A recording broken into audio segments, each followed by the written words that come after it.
Okay, last week we decided that by using this piece, which had been cut off the end of these blanks here, we determined that taking this stick and looking at the different colors that were available, we were going to use some sort of a purple.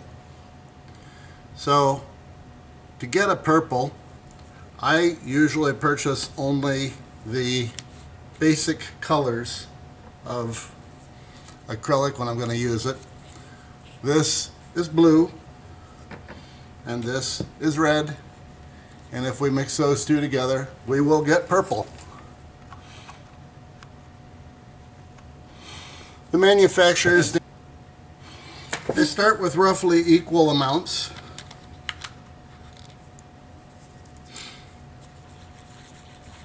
I'll lighten it up a bit. And that is pretty close to the color we want to go in there. So I'm going to take a Q-tip and douse this with the paint.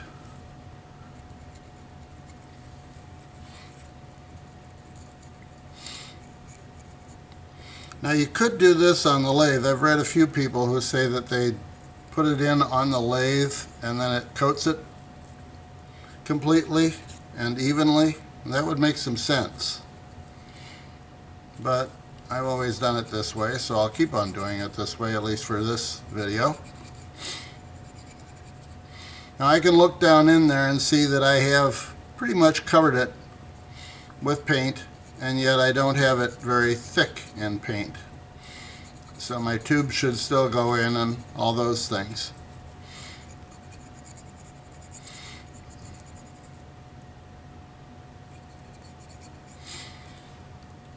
I don't know that you can see it, but the inside of that has got the paint pretty evenly spread. So that's how you do it with purple. Now we'll show you a couple of other ways to do different colors.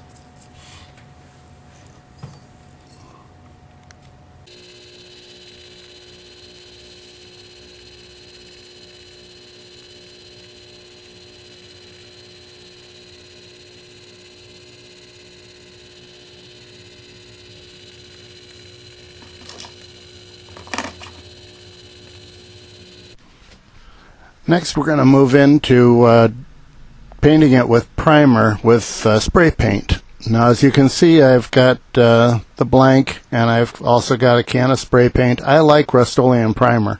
It has worked well for me, and so I use rust-oleum primer.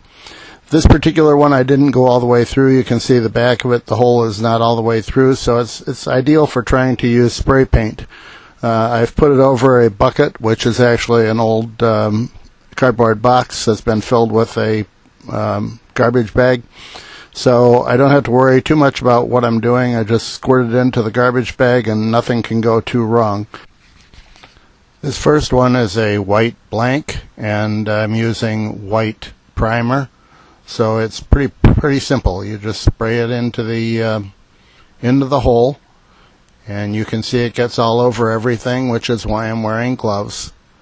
You'd want to spray it from one end and then take a look at it, and you just use short bursts, but if you spray from both ends you will get it fairly well coated. Now because I used the backside, closed up the backside, I can just swish it around in there. I don't have to use both ends. One thing about using spray paint, it is thinner than regular paint, and so it does make it easier. You don't have to worry so much about putting enough paint on it that you make it difficult to get your tube in and out. Using spray paint is simple, it's just messy. You can see that this one is completed in seconds, and then we move on to the next one, which was also a white piece, but it had a brown mark on one side, and I thought that it might be interesting to see what would happen if we put a brown coat inside that. So this time we're spraying brown rust-oleum primer into the hole again, and that again is going to coat the inside and give me a good base layer.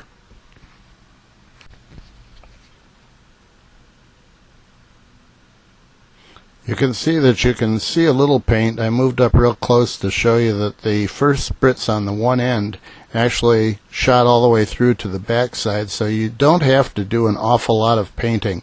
It's just a matter of making sure that you've got a little here and a little there until you get the thing relatively coated on the inside. Again, this is thin paint, and so it does have the advantage of not building up too badly, but there is no real advantage to putting a whole lot on there. So you try to give it a nice coat. Of course, it'll dry faster if it's not too thick as well, so that's another consideration. You want it to dry. It's a good idea not to get too much of it. This is what that turned out like. As you can see, it's a kind of a blah blank. I'm not real thrilled with it, but you got to try things before you know whether they work or don't work. In this case, I would say it didn't work. But you'll see that the brown spots are shown here, and you can see that they did not turn out so well. You didn't really see them on the final blank.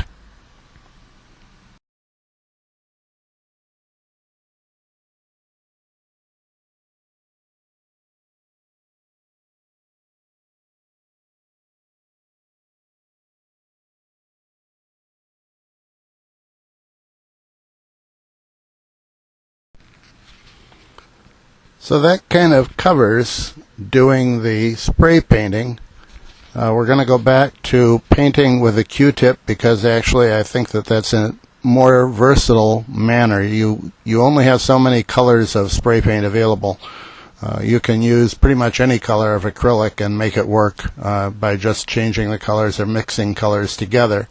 So as you see, the next one, I'm taking that same grape mesh that we started with in the first place and painting the inside of that one white.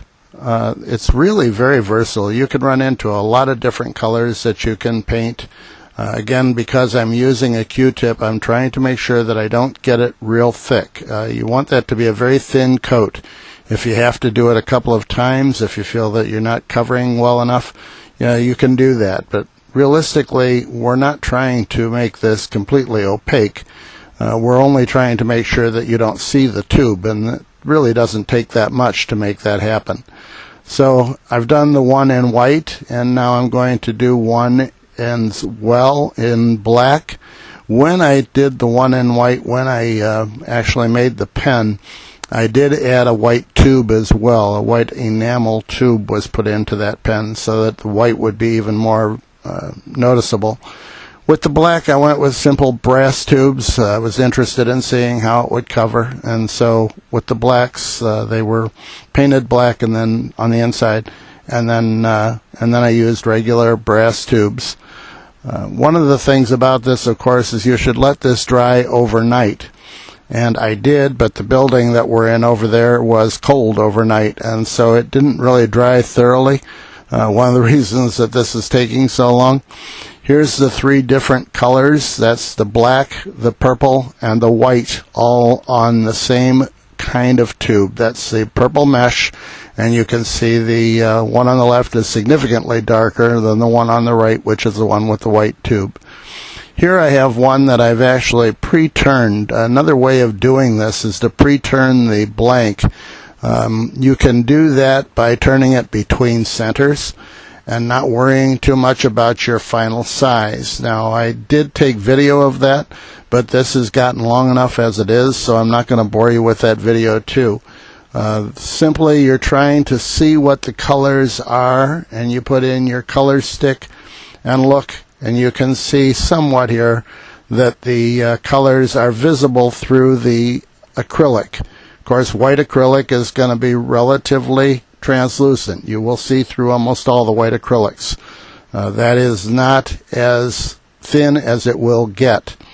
I decided to try putting red on this simply because I wanted to try something different, and so you'll watch me here for a couple of seconds doing red painting. Once that was done, again, I waited overnight for this stuff to dry, and then put normal brass tubes in all of the ones that were painted, except the ones that were painted white. The ones that were painted white, I did use white enamel tubes. You'll see the different colors of the pens are obvious that there really is a difference in what you do on the inside of the blank. So that's the purpose of this, to show you a number of different ways of doing painting and the results when you do different colors. I hope you've enjoyed the video. It will end with pictures of this one and the other one that was done of the same material with a white background. You can actually see that the red and the white are very, very different in the way that they look. So thanks for watching. This is Ed from Exotic Blanks. Good night now.